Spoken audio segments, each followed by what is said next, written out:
अस्सलाम वालेकुम रहमतुल्लाहि व बरकातुहू। मुअज़्ज़ज़ सामीन, हम क़ससुल कुरान अल्लामा इब्न कसीर की किताब का चौथा किस्सा पढ़ रहे हैं। हज़रत नूह अलैहिस्सलाम का बयान।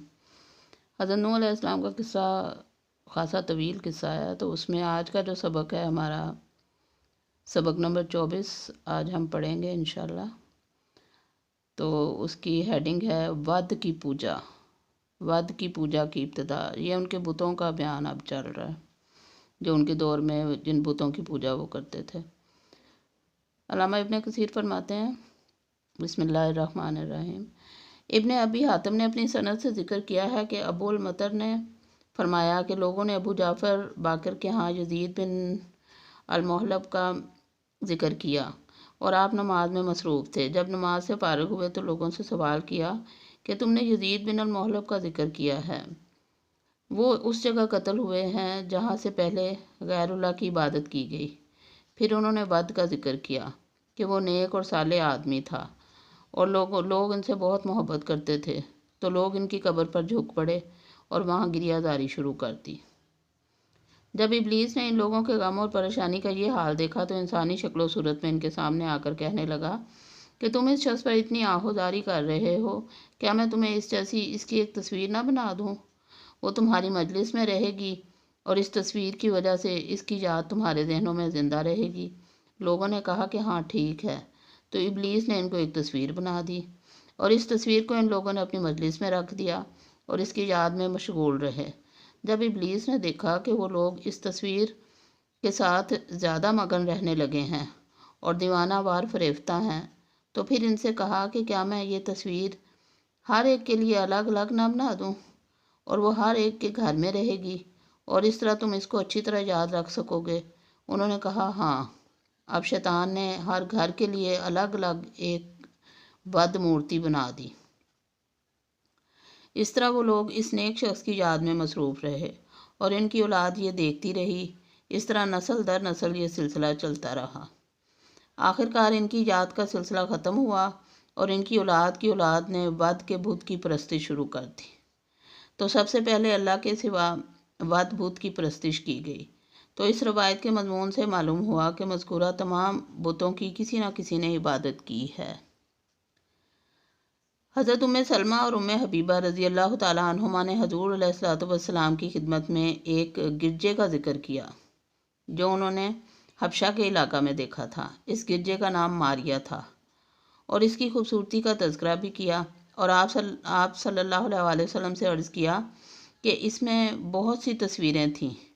तो आप सल्लल्लाहु अलैहि वसल्लम ने इरशाद फरमाया कि इनमें जब कोई नेक आदमी फ़ौत हो जाता तो वो इसकी कब्र पर मस्जिद बना लेते और इसमें इस शख्स की तस्वीर रख लेते और अल्लाह की मखलूक में से बदतरीन लोग हैं। अस्तगफिरुल्लाह। हज़रत नूह अलैहिस्सलाम की बासत।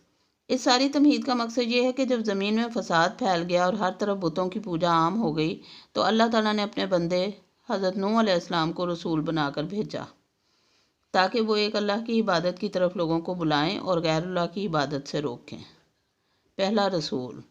हज़रत नूह अलैहिस्सलाम सबसे पहले रसूल हैं जो अल्लाह ने ज़मीन वालों की तरफ भेजा, जैसा कि हदीस से शफ़ात में आया है जिसको अबू हुरैरा रज़ी अल्लाह ताला अन्हु ने रवायत किया है कि लोग हज़रत आदम अलैहिस्सलाम के पास आकर कहेंगे कि आदम तो अबुल बशर है, तुझे अल्लाह ताला ने अपने हाथ से बनाया है और आप में अपनी रूह फूंकी और फरिश्तों को तुझे सजदा करने का हुक्म दिया तो उन्होंने आपको सजदा किया और अल्लाह ताला ने आपको जन्नत में बसाया। क्या आप हमारे लिए अपने रब के यहाँ सिफारिश नहीं करेंगे? क्या आप हमारी परेशानी और गम नहीं देख रहे हैं? हज़रत आदम अलैहिस्सलाम फरमाएंगे कि आज मेरा रब सख्त गुस्से में है। इतना गुस्सा पहले कभी नहीं आया और ना आइंदा इतना गज़बनाक होगा।